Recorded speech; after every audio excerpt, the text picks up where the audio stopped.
There are three core elements that constitute the action of passing off. This video will explain the third element of damage. As well as satisfying all other requirements, it is crucial that the plaintiff prove this third element. As Justice Walton acknowledged in the athlete's foot case, if there can be no damage, therefore there can be no action. The same approach can be seen in the Australian case of Conagra and McCain Foods Proprietary Limited, where the court made it clear that it is the likelihood of deception among consumers and the likelihood of damage that are the critical requirements to establish a case of passing off. So this element requires that the plaintiff suffers or is likely to suffer damage by reason of an incorrect belief resulting from the defendant's misrepresentation that the source of the goods is the same as the source of the plaintiff's goods. There is no requirement that actual damage be shown, only a likelihood of damage is sufficient. This was established in Henderson and Radio Corporation. Mainly 4 heads of damage have been recognized by the courts.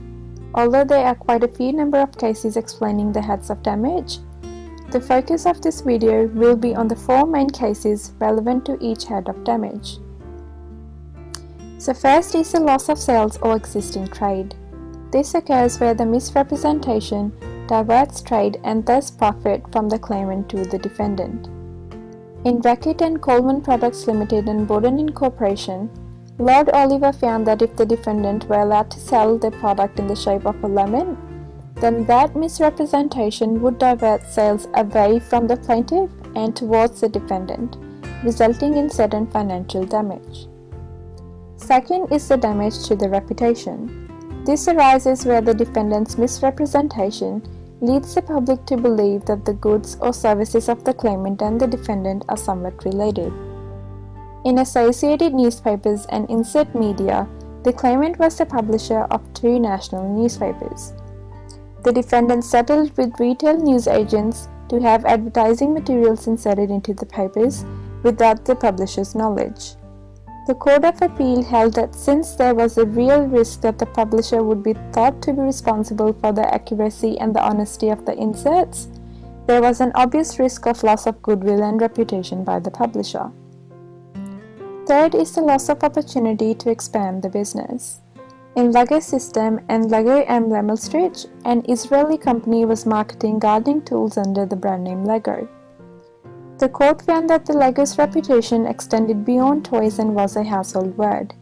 So even though there was no intention to expand at this time, Lego might want to extend to gardening tools in the future. Fourth is the loss of potential to exploit the goodwill in the future. In Henderson and Radio Corporation, it was alleged that the wrongful acts of the defendant are likely to affect the plaintiff's capacity to earn fees from enabling the reputation to be used in connection with commercial products. The court found that that misrepresentation had caused the requisite damage.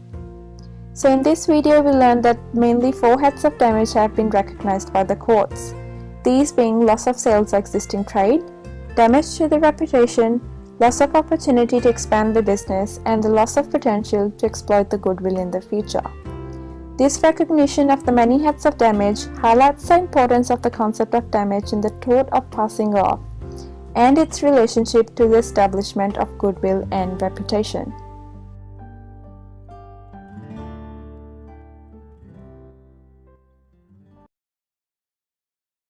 Created using Powtoon.